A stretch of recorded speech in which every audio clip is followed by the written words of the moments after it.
নমস্কার বন্ধুরা, মৌসুমীস কুকিং স্টুডিওতে সবাইকে স্বাগত। আশা করছি সকলেই খুব ভালো আছেন। আমার আজকের রেসিপি মটর পোলাও। মটর পোলাও নিরামিষ বা আমিষ সবের সাথেই খেতে অত্যন্ত সুস্বাদু আর বানানো খুবই সহজ। বাড়িতে গেস্ট এলে আমরা কিন্তু চটজলদি এই রেসিপিটা বানিয়ে সার্ভ করতে পারি, সবাই কিন্তু প্রশংসা করবে। আশা করছি রেসিপিটা ভালো লাগবে, তাই ভিডিওটি পুরোটি দেখার অনুরোধ রইল। আর ভালো লাগলে একটি লাইক দিয়ে আমার চ্যানেলটিকে সাবস্ক্রাইব করে রাখার অনুরোধ রইল। পুরনো বন্ধুদের ধন্যবাদ জানিয়ে আর নতুন বন্ধুদের স্বাগত জানিয়ে শুরু করছি আমার আজকের রেসিপিটি। এখানে আমি বাসমতি চাল নিয়ে নিয়েছি 2 কাপ পরিমাণ, আর চালটাকে ভালো করে ধুয়ে নিয়ে আমি আধ ঘন্টা ভিজিয়ে রেখেছিলাম, তারপর সম্পূর্ণ জল ঝরিয়ে নিয়েছি।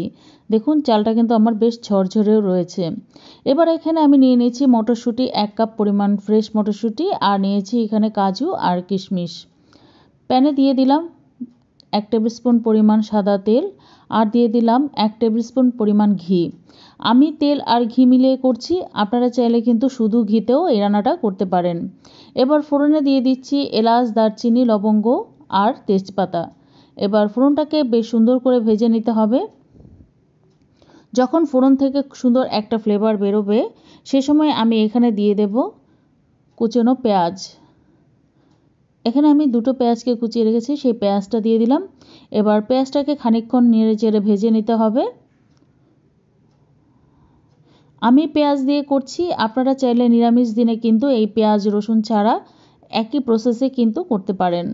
দেখুন পেঁয়াজটা যখন এরকম হাফ ভাজা হয়ে যাবে, সে সময় আমি এখানে দিয়ে দেব কিশমিশ আর কাজু। প্রথমে যদি কাজু কিশমিশটা দেওয়া হতো তাহলে কিন্তু সেটা পুড়ে যেত, তাই পেঁয়াজটাকে হাফ ভাজা হয়ে গেলে তারপর কাজু আর কিশমিশগুলোকে দিতে হবে। কাজু কিশমিশ দেওয়া হয়ে গেলে নেড়ে চেড়ে আরও সুন্দর করে এইগুলোকে ভেজে নিতে হবে, মানে পেঁয়াজটাকে বেশ ব্রাউন করে ভেজে নিতে হবে। দেখুন পেঁয়াজটা খানিকক্ষণ ভেজে নেওয়ার পর কাজু কিশমিশগুলো কিন্তু সুন্দরভাবে ভাজা হয়ে গেছে, আর পেঁয়াজটাও বেশ ব্রাউন একটা কালার চলে এসছে। ঠিক এই সময় আমি এখানে দিয়ে দেব মটরশুঁটি।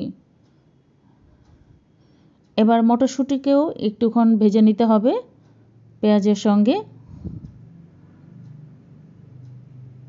এবার আমি এখানে দিয়ে দেব অল্প সামান্য আদা রসুনের পেস্ট। যদি নিরামিষ হিসেবে আপনারা তৈরি করেন তাহলে পেঁয়াজ আর রসুনটা বাদ দিয়ে আদা দিয়ে এই রেসিপিটা তৈরি করতে পারেন একই নিয়মে।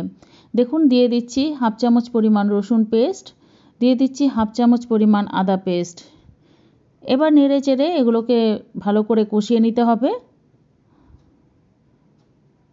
সব কিছুকে কষানো হয়ে গেলে রসুনের যখন কাঁচা ফ্লেভারটা চলে যাবে, সে সময় আমি এখানে দিয়ে দেব ধুয়ে জল ঝরিয়ে রাখা চালটা।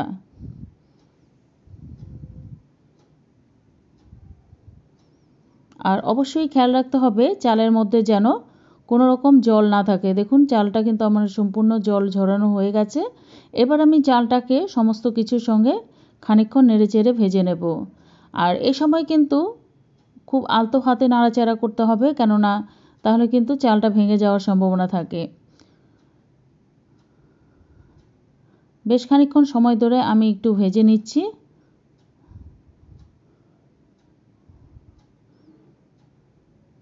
দেখুন চালটা কিন্তু আমার সুন্দর করে ভাজা হয়ে গেল। এবার আমি এখানে জল ব্যবহার করব। যেহেতু আমি 2 কাপ পরিমাণ চাল নিয়েছি, তাই আমি এখানে 4 কাপের চাইতে একটু কম, মানে 4.25 কাপ পরিমাণ জল আমি এখানে দেব। এরকম 4.25 কাপ জল যদি আপনারা ব্যবহার করেন, মানে ডাবলের চাইতে একটু কম পরিমাণে জল ব্যবহার করতে হবে, তাহলে একদম ঝরঝরে হবে, একদম পারফেক্টলি কিন্তু এটা হবে।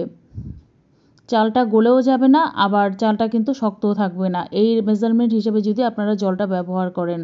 দেখুন আমি এখানে দিয়ে দিচ্ছি সম্পূর্ণ গরম জল। অবশ্যই করে ফুটানো গরম জলটাই কিন্তু ব্যবহার করতে হবে।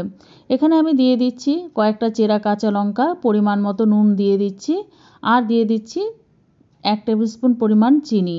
এবার নেড়ে চেড়ে সব কিছুকে ভালো করে মিশিয়ে নিতে হবে। আর এই সময় নুনটাকে একটু চেক করে নিতে হবে। এই সময় যদি নুনটা একটু বেশি হয় তাহলে আমাদের পোলাওটা কিন্তু একদম পারফেক্টলি নুন হবে, মানে নুনটা ঠিকঠাক হবে। এবার ঢাকা দিয়ে আমি 10 মিনিট মিডিয়াম আঁচে রান্না করে নিলাম। 10 মিনিট পর ঢাকাটা খুলে নিয়ে একটু নেড়ে চেড়ে দিচ্ছি,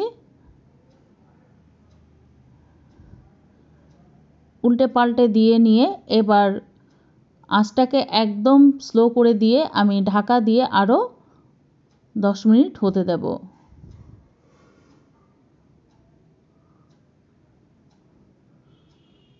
দেখুন 10 মিনিট পর ফিরে এলাম। আমার পোলাওটা কিন্তু একদম রেডি আর সম্পূর্ণ ঝরঝরে হয়ে গেছে।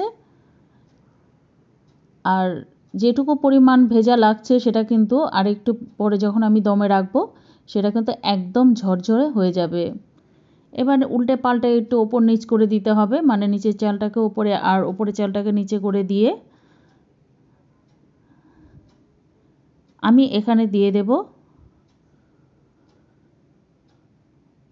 দেখুন কতটা ঝরঝরে হয়েছে। আর এ সময় কিন্তু অবশ্যই করে আলতো হাতে নাড়াচাড়া করতে হবে, খুব বেশি নাড়াচাড়া করলে কিন্তু এই চালগুলো ভেঙে যাওয়ার সম্ভাবনা থাকে। দেখুন চালগুলো কিন্তু আমার একটাও ভাঙেনি, খুব সুন্দরভাবে কিন্তু চালটা সেদ্ধও হয়েছে।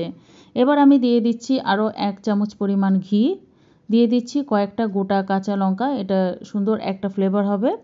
এবার সব কিছুকে ভালো করে মিশিয়ে দিয়ে আমি গ্যাসটাকে অফ করে দেব আর ঢাকা দিয়ে এটাকে এভাবে রেখে দেব 10 মিনিট। তারপর আমি আপনাদেরকে দেখাচ্ছি কতটা ঝরঝরে হয়েছে আমাদের আজকের মটর পোলাও। আর এই 10 মিনিট স্ট্যান্ডিং টাইমেই কিন্তু সম্পূর্ণ একদম সেট হয়ে যাবে। 10 মিনিট পর ফিরে এলাম। আমার পোলাওটা পরিবেশন করার জন্য একদম রেডি।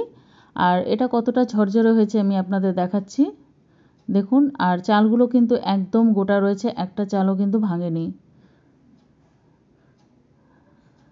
আর কিরম সেদ্ধ হয়েছে চালটা দেখুন, খুব বেশি গলেও যায়নি, আবার এটা কিন্তু শক্তও নেই। এবার নামিয়ে গরম গরম পরিবেশন করার পালা।